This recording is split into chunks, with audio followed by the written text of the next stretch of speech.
might be mothers. So happy Mother's Day to you all. All right, so now what we are all here for.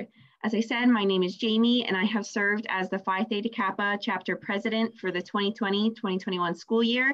So this is actually my last formal event before graduating this coming Wednesday. Tonight, we will be celebrating the academic success of these Alpha Omicron Alpha Phi Theta Kappa inductees here with us. Unfortunately, the pandemic has kept us from celebrating this induction ceremony in person, but your Phi Theta Kappa officers and advisors have been working extremely hard to put together an event that will still adequately celebrate all of your success. You are here tonight because you have taken the necessary steps in your academic journey to achieve greatness, because you have chosen scholarship, leadership, service, and fellowship as your hallmarks. Being a member of Phi Theta Kappa is an academic honor and an accomplishment you should all be proud of. To start our event off, we will be playing a recording of the welcoming speeches that would have taken place tonight. You will first hear from L-Tri-C College President, Dr. Ann Bieber, giving a welcoming speech to officially begin our event.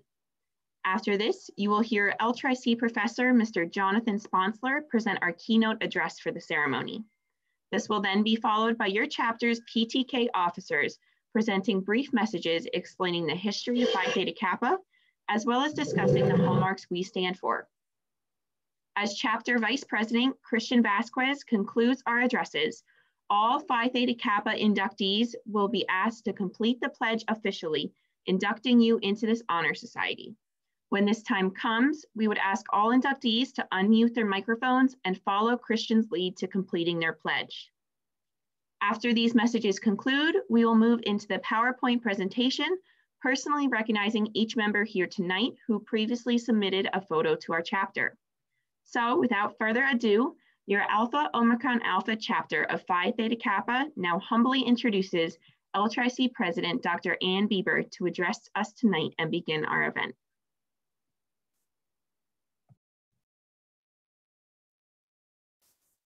Good afternoon. On behalf of the trustees, faculty, and staff at Lehigh Carbon Community College, congratulations to all of you on your impressive academic achievements.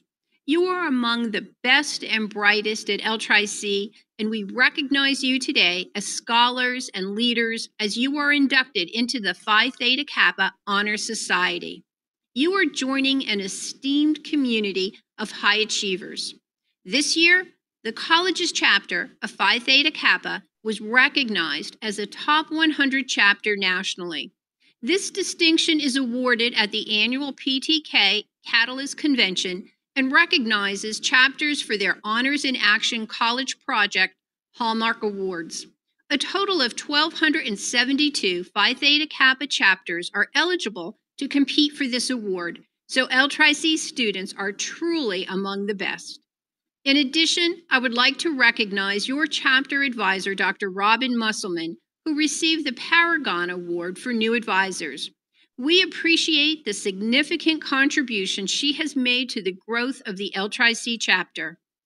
I want to recognize two PTK members, Jamie Nur, chapter president, and Ian Miller, who are the All-Pennsylvania academic team members representing our college.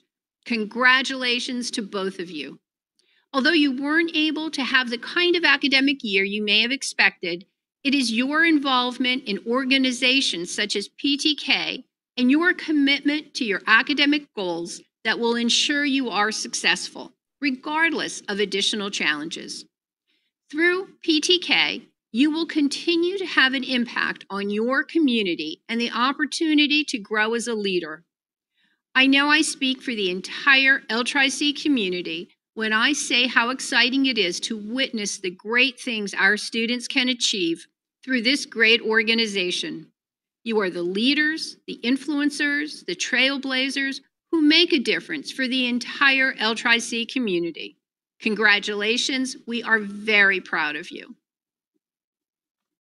Thank you, Phi Theta Kappa leadership, for inviting me to speak on this joyous occasion, the induction of new members to L-Tri-C's chapter of this National Honor Society that for over 100 years has celebrated the efforts and achievements of college students. My name is Jonathan Sponsler, and I'm honored to speak with you today. And humbled. I'm not a member of your select group, and I wish that I were. Consider the membership benefits. Access to a nationwide network of lifelong members, fellowship with members here at LTRI-C, in our region and beyond, research opportunities, professional and leadership skills development courses, opportunities to apply for and receive scholarships to help you continue your education at four-year colleges and universities. It appears that who you are and what you have done leading to this moment have opened real doors for you. Congratulations. My first message for you is this: make the most of your Phi Theta Kappa membership. Connect with other members. Use the resources the Honor Society provides. Get involved with your chapter's meetings and projects. Phi Theta Kappa's EDGE courses, Leadership Development Studies Program, and Honors in Action programs are merely nice things to know about until you participate in them. Today, certainly soak in the honor, but realize that induction is only the beginning. The privilege is little or nothing without members taking action. My second message for you is a little different. Consider carefully the story you tell yourself and other people about how you arrived at this moment. We tend to use narrative as a means of understanding ourselves. Memory, I tell my students, is alchemical. We can transform raw materials we remember in our prior experiences into gold. Like Robert Frost's speaker in The Road Not Taken, a poem many readers warp into a validation of nonconformity, we can convert absurd, insignificant moments in our lives into the most significant ones, the ones that have allegedly made, quote, all the difference, end quote. Historians and novelists alike decide which details to include and exclude from the narratives they weave, and those decisions have profound effects on the overall plots of those narratives, and also the plots of our lives. Why? Because the stories we tell ourselves about ourselves shape our performances in social contexts. They shape the assumptions we make about the world. They shape how we imagine and treat other people. Consider a portion of my story, if you will. In one version of my story, I'm a gifted, intelligent man whose innate intellectual abilities and habits of mind took him to the top of his high school class, earned him high scores on the SAT, earned him a full tuition scholarship to a private liberal arts school, where he worked hard, studied hard, made the most of the educational opportunities afforded him. In another version of that same story, privilege is responsible for much of my success. Born to white middle-class parents in rural Western New York, I was socialized to white racial habitus, the one that was rewarded in the local public high school, a majority white institution where the majority was a vast majority, where virtually all instruction, even in my Spanish classes, was provided in English, my native language. My father had a 4-year degree from a private liberal arts college in the Northeast. My mother had some college education. Yes. We had a home computer and internet service before most people in our neighborhood believed they had reason to have a home PC at all. We had financial stability. We took family vacations. The only time I went hungry was the night my mother served eggplant parmesan. Like my older siblings, I expected to apply to and attend a private liberal arts college. Notice that this second version of my story is more complicated than the first. It takes more time to tell. As a character, I'm much less impressive in it. Many things simply fell into place for me. Conflict tends to reveal character, and this second version of my story mitigates all conflict through context, through aspects of identity and socioeconomic position and culture, things that are accidental, not anything that the character is actually responsible for. Many of you have stories to tell that are much more impressive than my story. But I'm digressing. Let's pick up the thread. That story of the full tuition scholarship is a complicated one. My SAT scores were less a result of innate intelligence then the cash on hand to purchase SAT prep materials, the time for working with those materials, the home PC to use to take demo tests, the money and opportunity to pay for the exam and to take it multiple times. My application to the private liberal arts college was a multi-person effort. My older brother and sister, a couple of high school teachers, both my parents, helped me think through my personal statement. That full tuition scholarship involved a competitive interview process. I had in my closet the clothing appropriate for the event.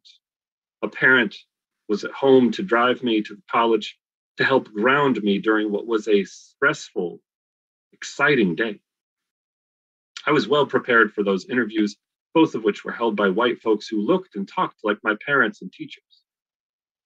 I was at ease after the first few minutes of each interview, comfortable even when pushing back against some objections these professors in the college's honors program raised about my ideas. I had been discussing and debating ideas with teachers for years. That year, 2 of us won the full scholarship. The other winner, he's a pediatric anesthesiologist working at a university hospital, and like me, he's a middle-aged white man. The first version of my story, you might say, well, it's innocent enough, maybe an oversimplification.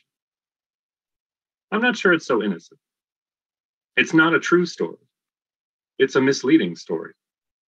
It might even be pernicious. In giving me all the credit for abilities and hard work, it suggests that students born in different circumstances, with different racial, cultural habitus, in less secure economic situations, didn't deserve the opportunities, didn't deserve the assistance that was afforded to me. The first version of my story can be used to justify words, actions, policies, things like scholarship awards that exclude or even punish people whose identities, circumstances, and experiences differ from those of that the second version of my story makes so obvious. Both versions of my story are myths, but the second one is a fiction nearer the truth. One thing I've been learning about for the last few years is compassion. I'm not an expert on this subject. I'm not the most compassionate person. I aspire to be compassionate. Compassion is sometimes defined as empathy in action. Let's focus first on empathy. Then we'll get to the action. Empathy is a deliberate attempt to understand another person's thinking, their situation, the experiences they have, to feel what that person feels, to be aware of that person's thoughts, to be sensitive to that person's experiences and their understandings of their experiences. Empathy is an imaginative exercise. It's an attempt to walk a mile in another person's shoes, as one saying puts it, and to experience that journey as they experience the same, as fully as possible. Not because the person you're trying to empathize with has filled you in on all the details, but because your imagination gives you vicarious experience. It provides those details and does so in a way that you have good reason to believe fits well with reality. Empathy is good, but it's not enough. Empathy only takes us so far. It keeps the empathizer at the center of things. What have I gained, the empathizer asks, from this thought experiment? Empathy doesn't demand action. It doesn't demand change.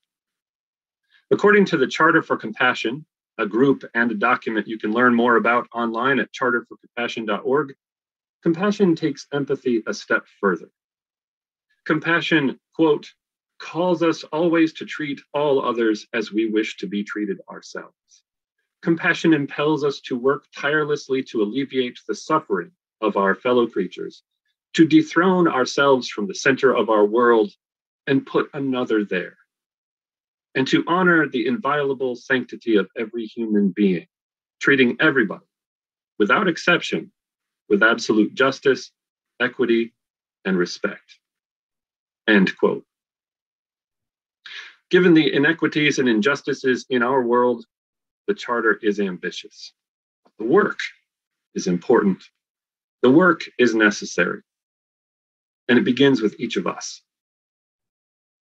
Tell a story about yourself that is compassionate.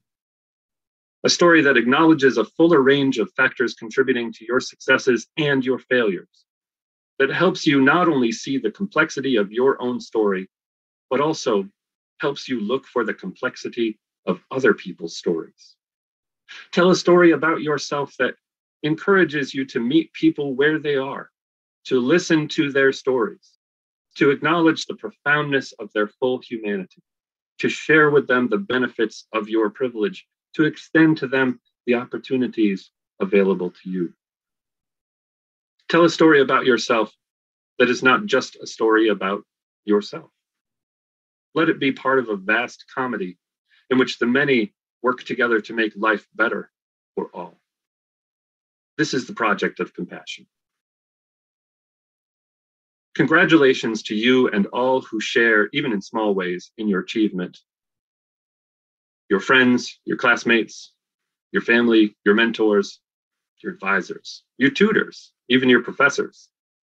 The magnitude of your achievement, including your sustained academic excellence during the COVID-19 pandemic, must not be understated.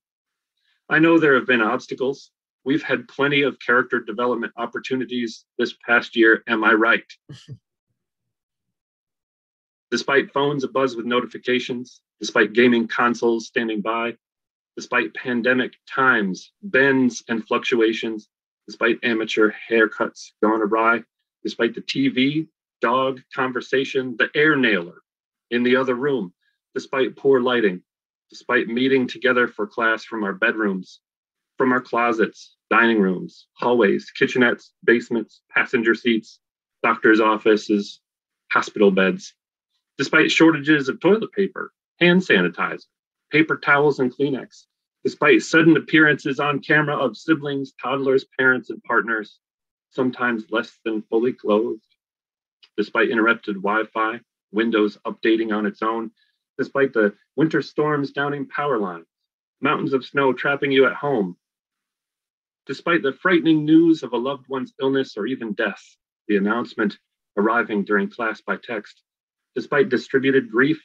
and postponed funerals, despite the late night trip to the emergency room, the unplanned appendectomy, the car accident, the nervous breakdown, the breakup, seasonal allergies, hives, despite cabin fever, loneliness, depression, despite uncomfortable protocols designed to save lives, despite your professor's assignment configuration mistake, despite demanding schedules, overlapping commitments to hours at work, at home, at school, despite food and housing insecurity, despite widespread uncertainty, demonstrations, even insurrection, despite relentless news cycles, daily and weekly statistics of cases, infection rates, deaths, vaccination lines, you applied yourself. You persevered. You attended, focused, read, wrote, reviewed, observed, noted, experimented. You learned. And today we honor you for your effort. We honor you for your achievement. Congratulations. Honored guests, chapter officers, and fellow Phi Theta Kappa members, I am pleased to present to you these candidates for membership in our Honor Society. These students have fulfilled all requirements for membership and have been selected because they chose scholarship, leadership, service, and fellowship as their hallmarks. I recommend them for acceptance into the Alpha Omicron Alpha chapter of Phi Theta Kappa International Honor Society of two-year colleges. In the spring of 1918, there were many honorary groups in Missouri. At a meeting of the presidents of the Missouri Junior Colleges for Women in 1918, it was decided to organize a new honorary society, whose chapters would have a common character and similarity of organization. This honor society would recognize the scholastic achievements attained by their students and establish a common purpose and standard for honors organizations on their different campuses. Out of this meeting, the Phi Theta Kappa was founded and incorporated as a national honorary society in Missouri that year. Its founders modeled many aspects of the new society after their prestigious senior college honorary society, Phi Beta Kappa. Back then, there were 8 charter colleges of Phi Theta Kappa, including Hardin, Stevens, Christian, Lindenwood, and Central. For the first 6 years, Phi Theta Kappa confined its activity to women's junior colleges. But in 1924, through constitutional amendment, the field of activity was enlarged to cover all junior colleges. In 1926, Phi Theta Kappa expanded beyond the borders of Missouri and into coeducational institutions. November 19th, 1929, the American Association of Community Colleges recognized Phi Theta Kappa as the official honor society for two-year colleges. In the early years, Phi Theta Kappa membership was conferred to students at time of graduation, and few programs and services were offered. The explosive growth of community colleges in the 1960s led Phi Theta Kappa to expand its mission to reflect the nurturing philosophy of the institutions it served. Students were inducted as freshmen, and study programs were offered. However, today, Phi Theta Kappa is the largest honor society in American higher education, with more than 2 million members and 1,200 chapters located in all 50 United States, U.S. territories, British Virgin Islands, Canada, Germany, Marshall Islands, Micronesia, United Arab Emirates, and Palau. The innovative programs and services and array of membership benefits offered by Phi Theta Kappa are unequaled amongst honor societies. You are about to be inducted into a scholarly fellowship, which embraces two-year colleges not only of your own state, but of the nation and the world. The fellowship is Phi Theta Kappa, and your chapter is Alpha Omicron Alpha. After induction, you will find among the members an atmosphere of scholarship to which you must give yourself in order that the organization may be meaningful to you. Our ideals may be expressed in the world of Sir Francis Bacon in his essay of Studies. Studies serve for delight, for ornament, and for ability. Their chief use for delight is in privateness and retiring. For ornament is in discourse, and for ability is in judgment and disposition of business.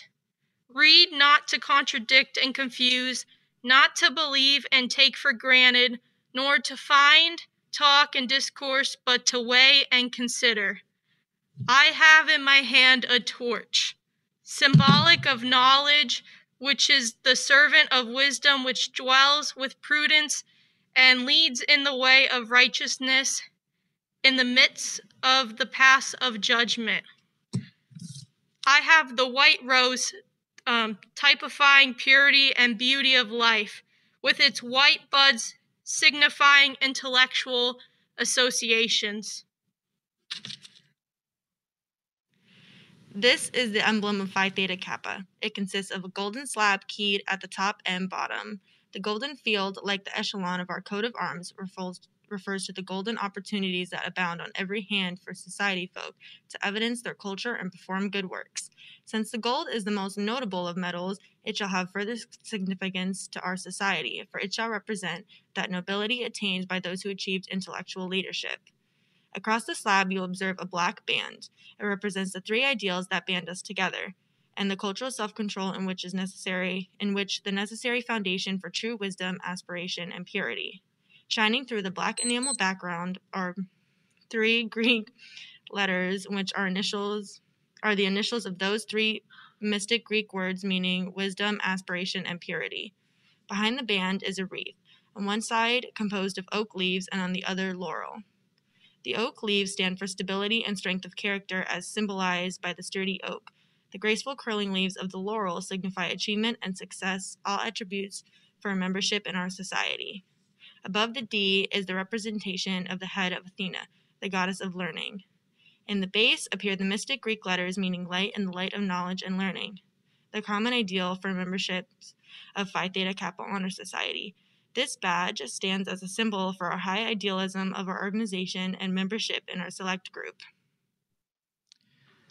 The purpose of this organization is to foster a spirit of devotion to study and to scholarly ideas among its members, and whose principles are embodied to the Greek letters, which represent wisdom, aspiration, and purity. Now that the standards and ideals of this organization has been fully revealed to you, it is time to complete the pledge which admits you into complete fellowship. Do you solemnly promise on this 13th day of December 2020 to uphold the standards of Phi Theta Kappa and to keep this object and aim in my mind? I do solemnly pledge allegiance to my fellow members and promise to aid them in all worthy endeavors. I now ask all new candidates of induction into the Alpha chapter of Phi Theta Kappa to unmute your microphone and accept the pledge of membership by saying, I do. If you agree to uphold this pledge I do. to officially join membership I to do. this I prestigious do. honor society, Carly. at the count of 3, I do. please say, I do. Oh, I do. 2, 1. I do. I do. do. New members, as your names and photo are displayed, please keep your microphone muted throughout the presentation.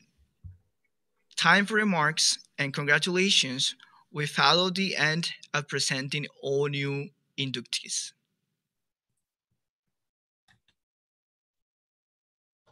Kirsten Antonioli, Francisco Arias, Dan Arnold, Diana Bailey, Veronica Byrne, Rachel Chuma, Sylvia Dice, Zachary Evans, Michelene Farley, Bryn Geely, Ella Farnell, Ariana Gonzalez, David Grant, Allison Hicks, Virginia Herzog, Amber Calnis, Anna Label, Michelle Lopez, Jace Isella Mary, Sarah Mummert, Angelina Racamo, Christine Rujiska,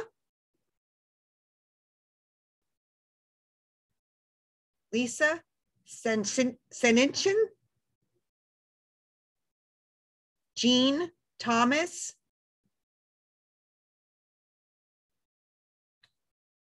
Galilea Villajamez, Nicholas Weissman,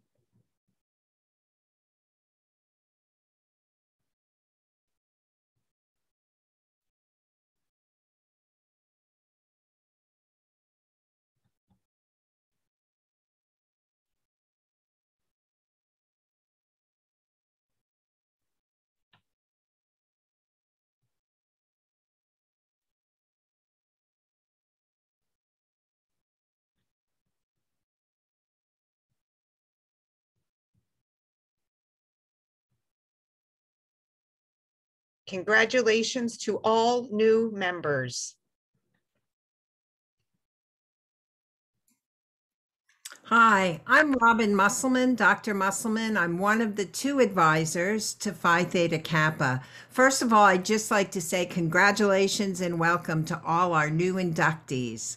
This is a little bit different for us to have our inductions be virtual. We don't get to give you a rose. We don't get to shake your hand, but we do want to express to you, and I hope you were listening first to Professor Sponsler and then to the officers when they talked about getting involved in the chapter, because that's really, really important. One of the projects that I work on is the Honors in Research project, and I'd really like to encourage all of you to think about getting involved.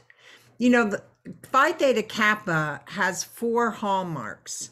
Those are scholarship, leadership, service, and fellowship.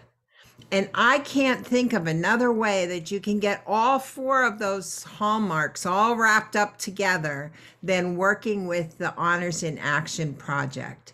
It's an excellent opportunity for you to do some research at the undergraduate level, which if you're looking to transfer in the future is a very valuable thing to be able to include. And it's a good way to get to know other people within this group. You know, think about this. You probably have friends that go to LTRI-C, but are they high academic achievers? Because everyone in this group has similar goals in terms of their academic achievement. That's kind of unusual, and it's something that really can be helpful to you when you're feeling a little bit discouraged. Now, our Honors in Action project this year, we're studying rituals, and we're interested in rituals in terms of building community. For some of you who may have just started at LTRI-C in fall, you may never have come to campus.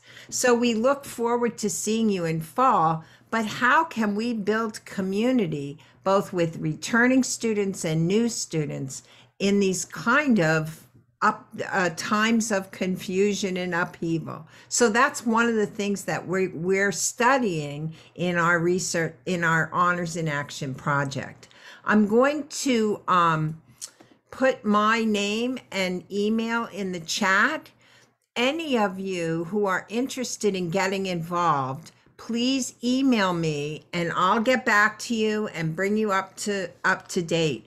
We have regular Zoom meetings, and occasionally we try to get together outside now that the weather's getting a little nicer. So just send me an email and I'd be happy to work with you to get involved in the project. I promise you, you'll meet some wonderful people. We have lots of laughs and you'll just really have a good time.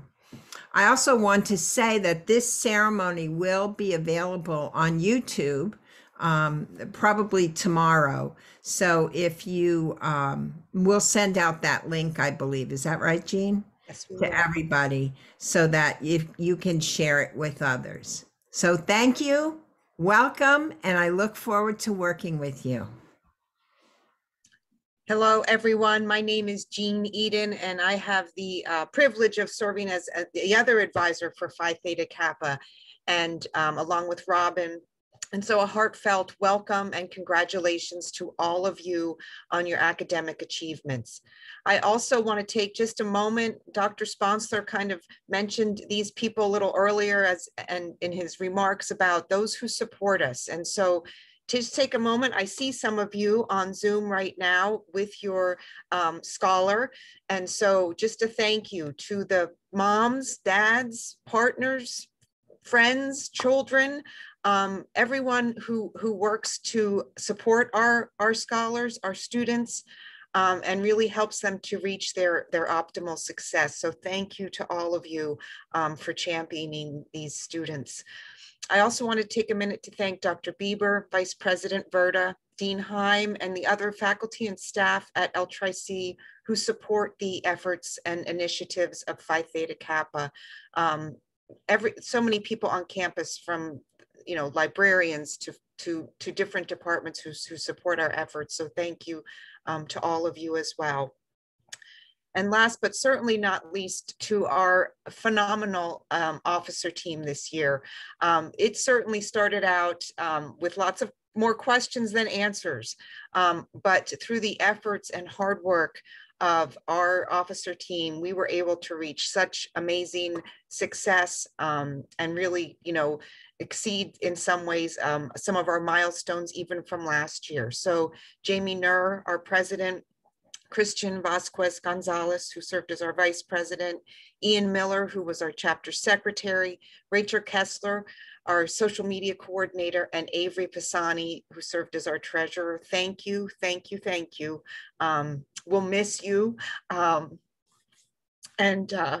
Just wanted to make sure I let you know how much we appreciate your work this year. Also, just want to say congratulations to those of you who are Phi Theta Kappa graduates. Graduation is next week. I look forward to seeing you all in your gold stoles as you are recognized at the commencement ceremonies. And so congratulations. We wish you continued success and happiness and joy as you move on from Lehigh Carbon Community College.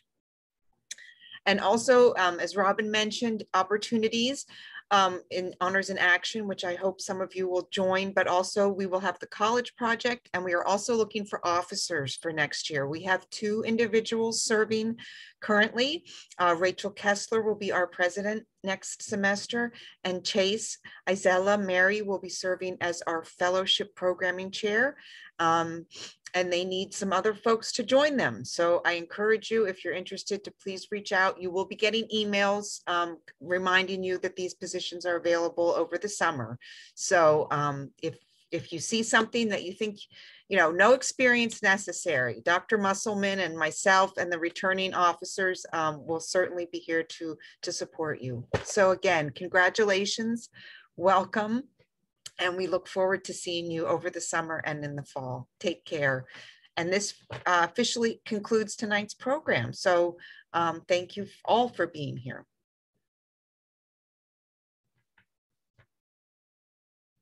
Thank you, everyone. Have a great night. Thank you. Thank you, everyone. Thank you. Thank you. Thank you, everyone. Thank you. Congratulations to everyone. You too, Zachary. Thank Thank you. Thanks for coming, Claudio.